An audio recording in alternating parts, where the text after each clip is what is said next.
नमस्ते बच्चों।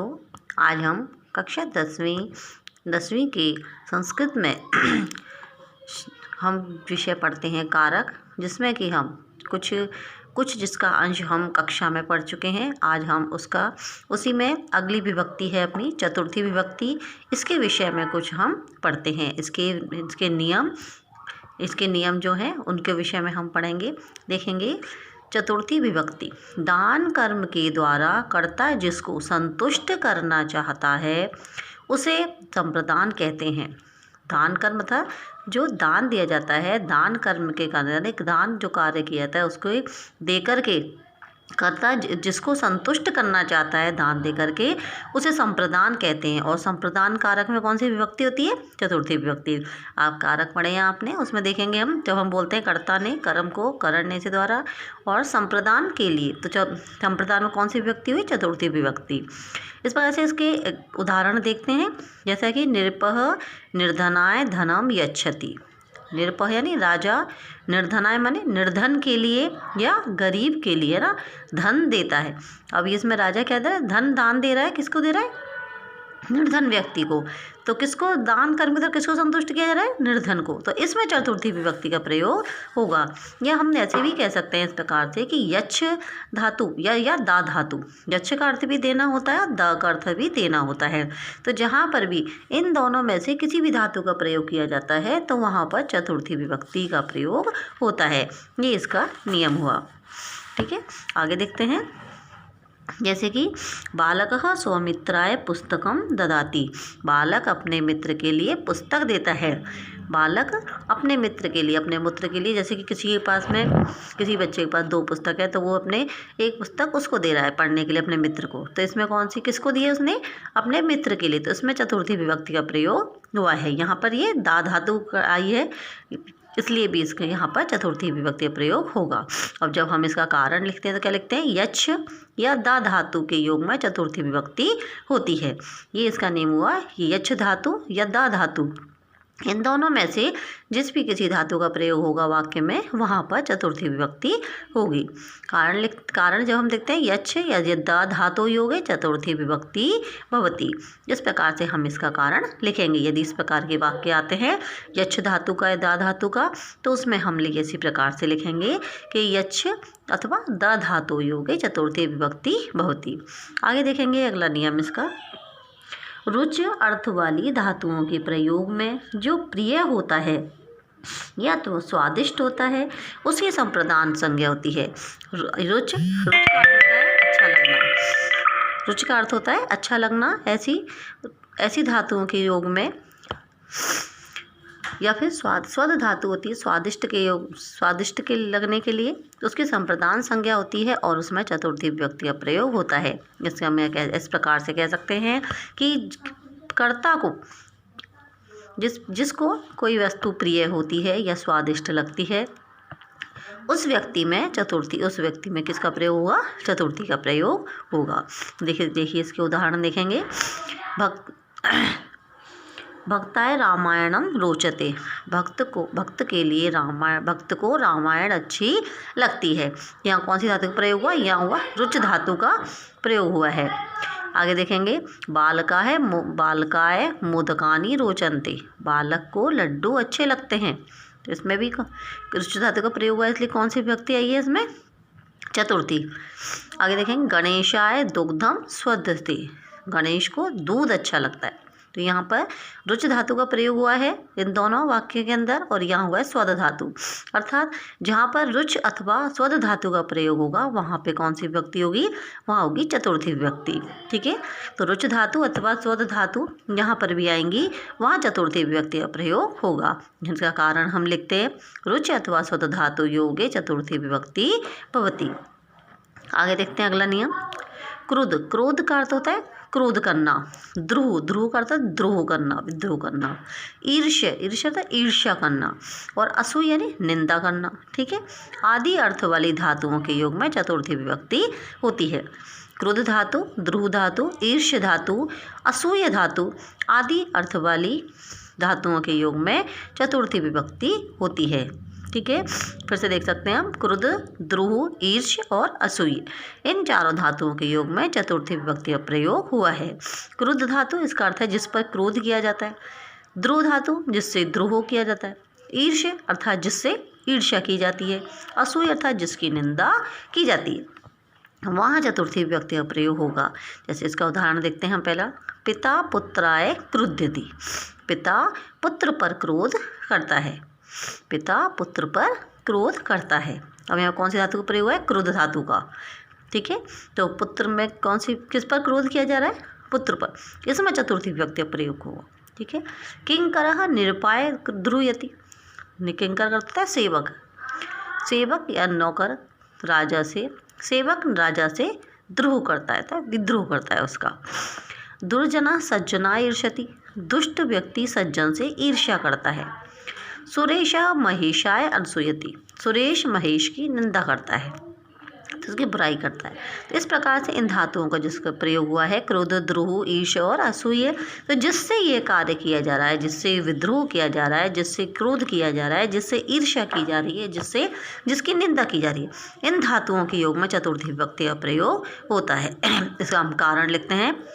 अब इसमें से जिस भी धातु का प्रयोग होगा वाक्य में, वही धातु हम यहाँ लिख देंगे। क्रुद्ध धातु योगे चतुर्थी विभक्ति भवति। इसी प्रकार से द्रोह यदि दिया हुआ है वाक्य में, तो लिखेंगे द्रोह धातु योगे चतुर्थी विभक्ति भवति। ईर्ष्या का वाक्य होगा, यदि ईर्ष्या होगा वाक्य में, तो हम लिखेंगे ईर्ष्या धातु योगे चतुर्थी विभक्ति भवति। असूय धातु का प्रयोग होगा तो हम लिखेंगे असूय धातु योगे चतुर्थी विभक्ति भवति। आगे देखते हैं नमः, ये आप पहले भी पढ़ चुके होंगे पिछली कक्षाओं में, फिर से देखेंगे इसको। नमः, स्वस्ति, स्वाहा, स्वधा, अलम, वषट, ठीक है।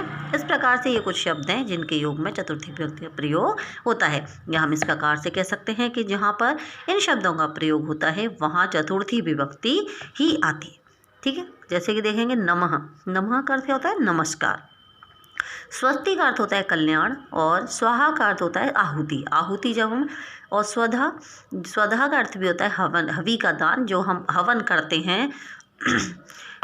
स्वाहा, स्वधा और वषट, इन तीनों का अर्थ यही होता है जब हम हवन करते हैं तो उसमें देवताओं के लिए, जिसके लिए हवन किया जा रहा है, जिस देव के लिए, वहाँ पर हवि, हवि किसे कहते हैं? जो हवन सामग्री होती है वह हम डालते हैं उसमें हवन में, और वह अर्पित करते हैं देवताओं को, तो वो क्या हुआ? हवि का दान देना, हवि का देना हुआ।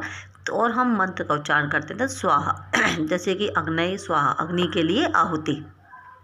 तो इस प्रकार से ये जो शब्द आएंगे वहाँ पर चतुर्थी विभक्ति का प्रयोग होगा। एक है इसमें अलम, अलम का अर्थ देखिए, हम अलम हम पहले भी पढ़ चुके हैं। अलम हमने तृतीय चतुर्थी में, सॉरी, हमने पहले भी पढ़ा था एक, वहाँ पर तृतीय विभक्ति में, ठीक है। वहाँ था निषेध के लिए, अर्थात किसी कार्य से रोकने के लिए, और यहाँ अलम का जो प्रयोग हो रहा है वह है समर्थ के लिए या पर्याप्त के लिए, ठीक है। जैसे कि देखते हैं, इसका उदाहरण देखेंगे। रामाय नमः, पहले देखेंगे रामाय नमः, राम को नमस्कार है। प्रजापतये स्वाहा, प्रजापति के लिए आहुति। अब देखिए इनमें से किसी का भी प्रयोग होगा, जैसे कि गणेश, श्री गणेशाय नमः, ठीक है, या ठीक है। तो यहाँ पर भी इनमें से किसी धातु का प्रयोग होगा, वहाँ चतुर्थी विभक्ति का प्रयोग होता है। जैसे कि इसका कारण देखेंगे, नमः शब्दस्य योगे चतुर्थी विभक्ति भवति, या स्वाहा शब्दस्य योगे चतुर्थी विभक्ति भवति, वषट शब्दस्य योगे चतुर्थी विभक्ति भवति। इस प्रकार से इनमें से जिसका भी प्रयोग होगा वहाँ पे हम इस प्रकार से लिखेंगे, ठीक है। आगे देखते हैं पंचमी विभक्ति। देखिए, अलग होने पर जो स्थिर है उसकी अपादान संज्ञा होती है, और अपादान में पंचमी विभक्ति होती है।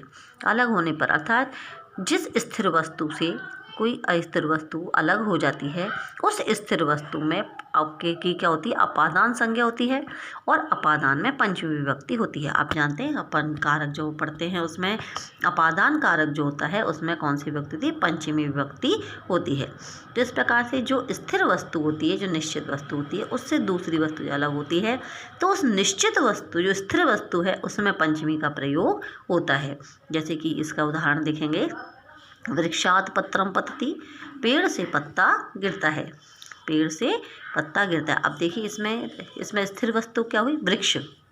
वृक्ष जो है वो अपनी स्थान पर स्थिर है और जो पत्ता है वह उससे अलग होकर के गिर रहा है। तो स्थिर जो वस्तु है इसमें वृक्ष, उसमें पंचमी का प्रयोग होगा। ठीक है, आगे देखेंगे। निरपः ग्रामात् आगच्छति, राजा गांव से आ रहा है। ठीक है, तो ये गांव जो है वह स्थिर है अपने स्थान पर और राजा वहाँ से निकल के अलग होकर के आ रहा है। इस प्रकार से जो स्थिर वस्तु होगी उसमें पंचमी विभक्ति का प्रयोग होगा। आगे देखेंगे, इसका कारण जब लिखते हैं तो हम क्या लिखेंगे, अपादाने पंचमी विभक्ति भवति, अपादान में पंचमी विभक्ति होती है। आगे देखते हैं इसका नियम दूसरा। भय और रक्षा अर्थ वाली धातुओं के प्रयोग में भय का जो कारण है और जिससे रक्षा की जाती है या बचाया जाता है उसकी अपादान संज्ञा होती है।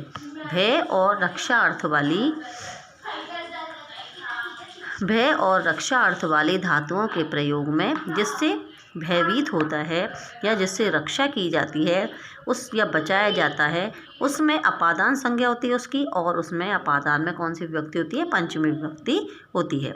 जैसे कि पहला वाक्य देखेंगे, बालकः सिंहात् बिभेति, बालक शेर से डरता है। दूसरा वाक्य है, निरपः दुष्टात् रक्षति या त्रायते, रक्षति का अर्थ होता है रक्षा करना, त्रायते का अर्थ भी होता है रक्षा करना या बचाना। अगला है, इसमें देखेंगे यहाँ पे भी धातु का प्रयोग हुआ है और यहाँ पे हुआ है रक्ष धातु या त्रय धातु। तो इन धातुओं के योग में पंचमी विभक्ति होती है। तो इसका कारण लिखते हैं हम, भी धातु योगे पंचमी विभक्ति भवति। और यदि रक्ष या त्रय धातु का प्रयोग होगा तो हम लिखेंगे रक्ष, अथवा जो जिस भी धातु का प्रयोग हो वाक्य में उसी प्रकार लिखेंगे रक्ष या त्रय धातु योगे पंचमी विभक्ति भवति। इस प्रकार से ये होती है। आगे अगला नियम देखेंगे। जुगुप्सा विराम प्रमाद अर्थ वाली धातुओं के प्रयोग में जिससे घृणा आदि की जाती है उसकी इस अपादान संज्ञा होती है।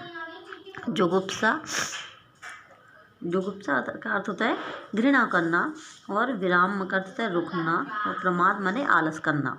इन अर्थ वाली धातुओं में जिससे घृणा की जाए या जिससे रोका जाए या फिर जिससे आलस किया जाए उसकी अपादान संज्ञा होती है और उससे अपादान में पंचमी विभक्ति होती है। जैसे कि इसका उदाहरण देखते हैं, महेशः पापात् जुगुप्सते,